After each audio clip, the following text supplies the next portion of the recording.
Yes, the first Nintendo Switch is still worth buying, probably, and in this video, I'm going to explain why. Hey, how's it going? I'm Josh from 91Tech, and June 2025 saw the release of the Nintendo Switch 2, a console that has initially sold incredibly well, over 10 million units already, but there are still plenty of people holding out, as there have been simply very few new games exclusive to the second generation handheld thus far. While you do have some excellent titles like Mario Kart World and Donkey Kong Bonanza, there are still plenty of games like the newest Pokemon title and Metroid Prime 4 still being released for the older hardware. And while this continued support won't last forever, it's only adding to what is already one of the most expansive game libraries of any console ever. The Switch 1 is going to be worth buying because there are so many great games you can play on it right now today, and potentially for a whole lot cheaper than you could with the Switch 2.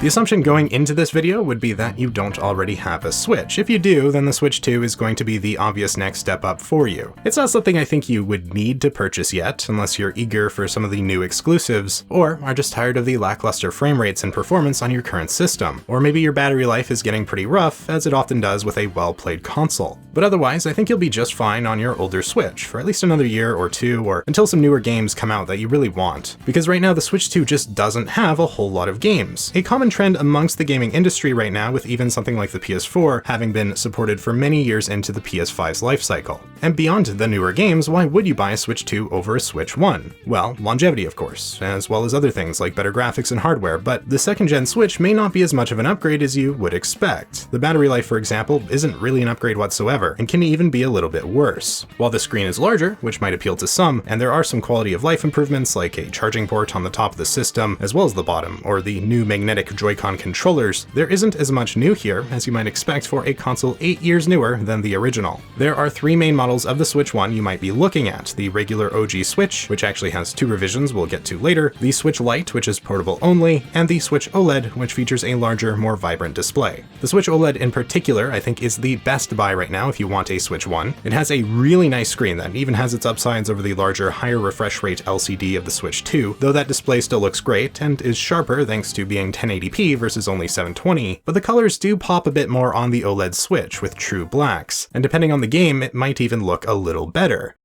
You see, a lot of games that play on the Switch 1 haven't actually been upgraded for the Switch 2, meaning something like Hollow Knight, for example, looks visibly fuzzy on the second-gen console due to the 720p resolution, whereas it looks great on the OLED Switch 1. While performance in many games will be better on the second-gen Switch thanks to the added horsepower, unless the developer actually goes to the trouble of updating the game for the new platform, there isn't any added benefit to playing on the new console. There is no reason, for example, that Persona 5 Royal shouldn't be playable at a straightforward 1080p 60 when handheld, but it hasn't been upgraded, and because of the lower resolution, it actually looks sharper on the older Switch handheld than the Switch 2, just like Hollow Knight. Of course, some games have been enhanced for the Switch 2, but not that many, and even these can have their downsides, as in cases like with Zelda Breath of the Wild and Tears of the Kingdom, you actually need to pay to get the enhanced version of the game, which feels rather greedy, and like Nintendo is double dipping because they are. Look to the PS5 as an example, and most games have been updated for the better hardware at no extra charge. Nintendo hasn't bothered to do this, hoping that you'll either pay to upgrade the game individually, or you can buy their higher tier of Nintendo Online with the expansion pass to get it for quote-unquote free.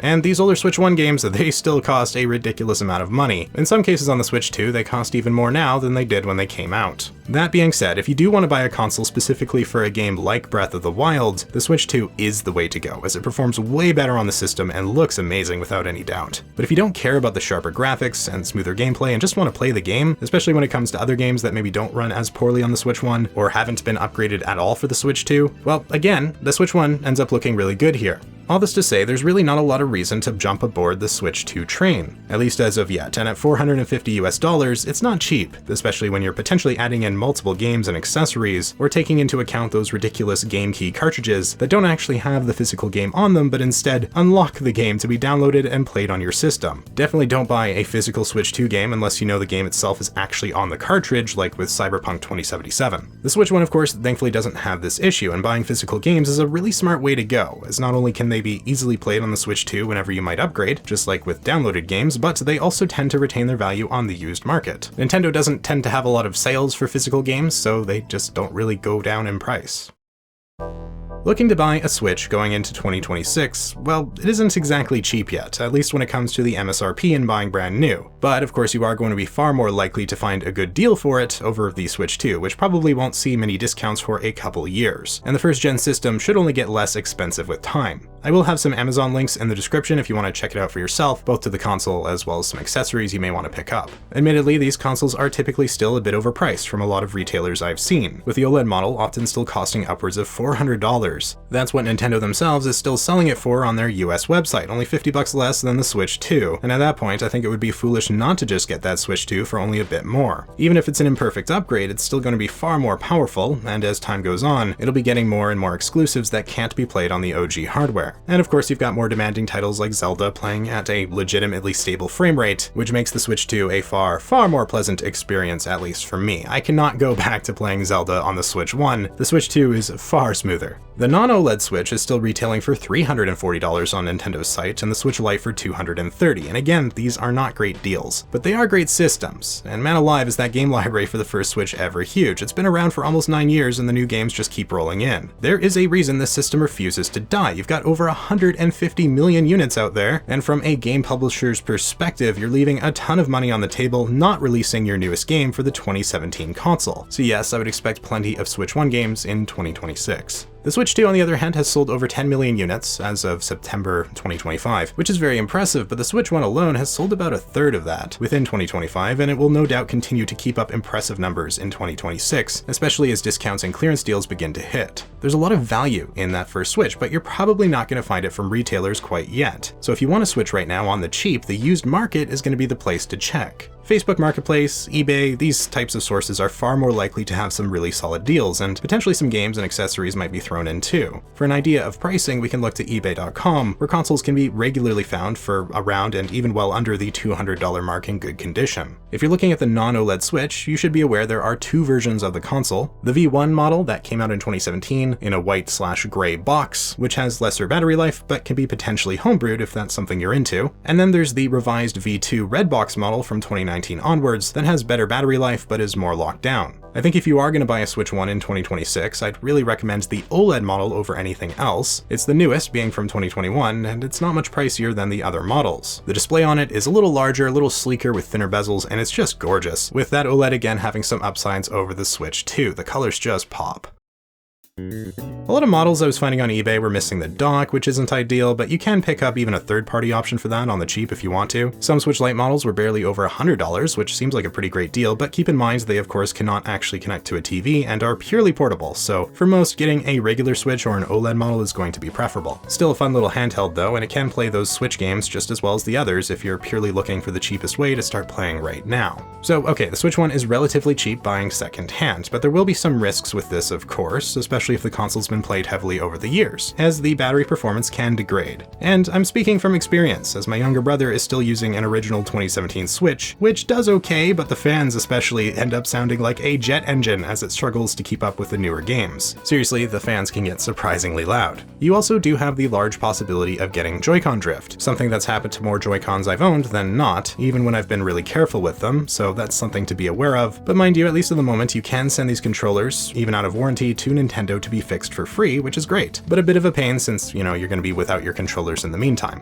What really stands out to me though is that even with the loud fans and potential Joy-Con drift, that original Switch my family got all the way back in 2017 that's been played to death over the years is still going strong and holds a charge for at least a couple hours. My 9-year-old brother still plays it constantly and it's doing just fine for him, relatively speaking, and him being 9, the constant performance issues and low frame rates, typical in far too many titles, really don't bother him. It gets the job done, whether handheld or docked, and I think that's some impressive longevity right there. Though again, I'd really recommend buying an OLED Switch for a more ideal experience nowadays. This isn't a console you buy to last you 5 years, but instead an interim device to get you playing Switch games right now, and I think that's a fair enough reason to at least consider it in 2026 and beyond. While new games for the system will likely dry up significantly over the next few years, at the moment the Switch 1 is still very much in an ideal place, and if it's what you're wanting, I would say go for it. Saving up to like $300 compared to the Switch 2 seems like a pretty sweet deal to me, though if you want to look to the future, I would still recommend saving up for the newest generation. It's going to be the best possible experience for the entire Nintendo Switch library library, both old and new. Even if older games often aren't updated to properly support the newer hardware, they'll probably still play better on the Switch 2 just because the system is so much more powerful. And yes, I have been honestly quite disappointed in the lack of change with the Switch 2, and I know I'm not the only one. But for now, it's more the immediate lack of new games that has really hurt the console more than anything else for me.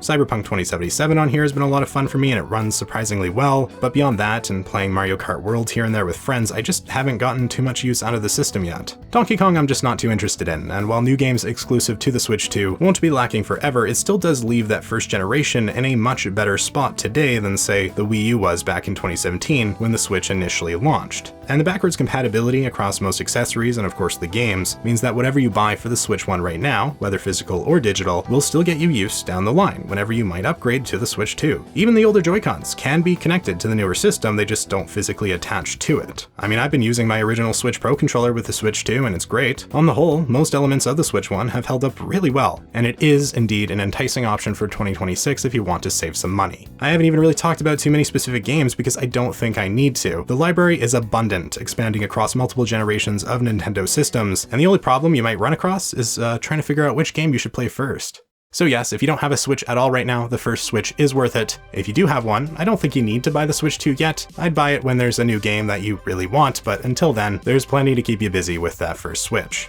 So that's about it from me, and if this video helped you out at all, please consider hitting that like button and maybe subscribe if you're into tech. Thank you so much for watching. I'm Josh from 91 Tech, and I will see you all next time.